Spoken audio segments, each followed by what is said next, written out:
Okay, may papanood po ako sa inyo mga kalahi. Ito po talaga makapal talaga ang mukha sa babaeng ito na talagang walay batasan, talagang no road remain in here.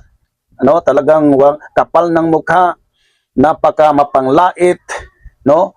Panunuya sa gobyerno, mapanglait.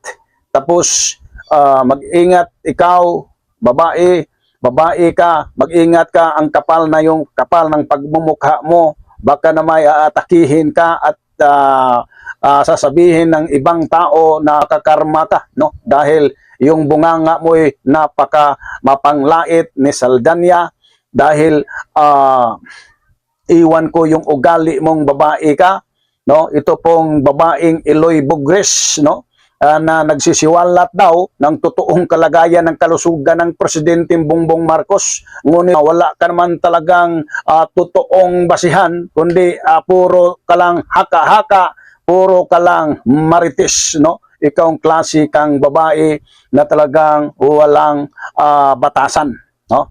Kailangan talaga na ito po, no, panoorin ninyo mga kalahi, kasi nakakahiya bilang isang Pilipino na ganito ang klaseng ugali. Kung ginaganyan niya itong presidente na talagang walang atraso sa kanya, iwan ko, baka naman ito po'y bayaran at binabayaran para lang magbigay ng mga statement or komento against the president, dahil itong bungangang babaeng ito ay talagang delikado po ito, na sa huli ay baka ito po'y kakarmahin, no? At hindi naman kami, para sa akin, hindi naman ako naniniwala ng karma. Kaya lang, kung ano yung itinatanim mo, yun din ang yung aanihin, no? Ikaw babae ka, panoorin ninyo, no? Ito mga kalahi. Sa ngipon mo, ginapasimot ka sa nitrogen. Habang nagapakuha ka sa ngipon mo, hindi ba na wala ka sa iyong you are not conscious? Isn't it that you fall asleep? So you do not feel the pain? Hindi ko na muna ang tubol, hindi lumalabas kasi I do not have to be, somebody in a medical field.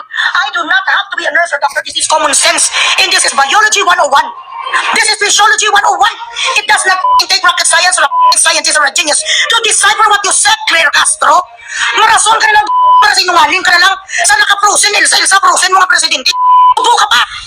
So, ibig sabihin by saying so, that he is in so much pain, how the hell you downloaded or uploaded a video via ABS-CBN, nagchika-chika kayong dalawa. So, ibig sabihin bilang Iloy, ang pain ni iyo di pangabangag ng presidente na wala bigla. Hindi ka nagrugi bilang Iloy sa Pintanel kang sa Morpen. Iyot! Ang pwede nyo lang mapaniwala ang mga kapwa mo rin alipungoy, Claire Castro. I am on good authority to tell you, nandoon siya sa Kwan sa St. Luke's. Bilang Iloy, hindi ko na masabi kung sino ang mga tao, ang mga kausap ko, to protect their integrity as well. Verifikasyon na lang ang kailangan natin, verifikasyon kang announcement. The very reason you are delaying this is delaying tactics because you want to pursue. You want to make sure that impeachment is going to be in treadmill. This is what you want. But then, ano ang sabi sa Supreme Court today? You have to explain why you are filing an impeachment trial against VP Sara kasi hindi nyo mamango. Hindi nyo mabubong Supreme Court. Hoy, ang nilatin nila na si Parker kang kanya. Grabe ang effort ang iyon. Ang paralyzed na bakla. Bilatsing Iloy na bakol sa mga iyon. Patayin nyo na mga sarili nyo. Mura ngayon bilatsing Iloy ang lubid. Yun ang bunganga ng isang babaeng way batasan, yung babae talaga na walang galang, walang respeto sa kapwa-tao. Kaya babalik sa kanya talaga, kasi yon talaga ang kanyang itinatanim. Ito po'y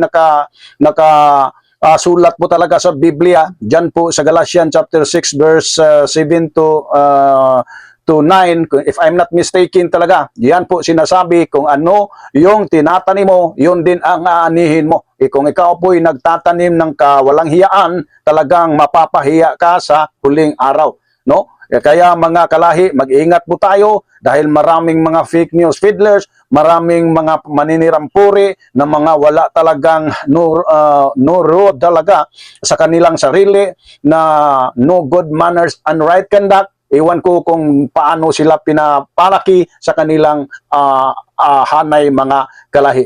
So God bless everyone, no? Muli po akong magpansamantalang nagpapaalam. Ito po si Kalahing Saban Vlog na inyo rin i-subscribe.